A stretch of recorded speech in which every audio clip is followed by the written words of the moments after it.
Hello Bangali and good morning. আজকের সকালে ছাদে এসে দেখলাম বোন ছোট বিড়ালটাকে আদর করছে।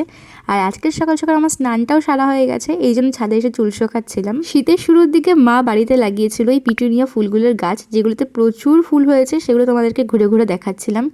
দুটো কালারের পিটুনিয়া এনেছিল, তা দুটোতেই বেশ ভালো রকমই ফুল ফুটেছে। শুধু পিটুনিয়াই নয়, এখানে অনেক ডালিয়া ফুলও আনা হয়েছিল। কিন্তু দেখো তোমরা একবার, ডালিয়া ফুল পিটুনিয়া সবকটার কালার যেন ঠিক একই ধাঁচের। তোমাদের ডালিয়া ফুলের কোন কালারটা বেশি পছন্দ সেটা অবশ্যই বলো, তাহলে পরের বছর কিন্তু সেই কালারটাই আনবো। ঘরে গিয়ে দেখলাম মা আজকে বানাচ্ছে আমার সব থেকে প্রিয় কড়াইশুঁটির কচুরি।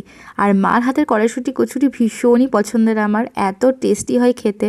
আমি এখন ফোনে দেখছি আর আমার এখনই লোভ লেগে যাচ্ছে। দেখো কড়াইশুঁটির কচুরিটা ছিঁড়তেই ভেতরে যেন পুরো একদম ঠাসাঠাসি। তোমাদের কচুরির কোন ফ্লেভারটা সব থেকে বেশি ভালো লাগে, মানে কিসের কচুরি ভালো লাগে অবশ্যই আমাকে জানিও, সেটাও ট্রাই করবো আমি। আর আজকে সন্ধ্যায় বাবা এনেছিল অরুণ আইসক্রিমের এই ফ্লেভারটা, যেটা খেয়ে আজকে দিনটা শেষ করলাম।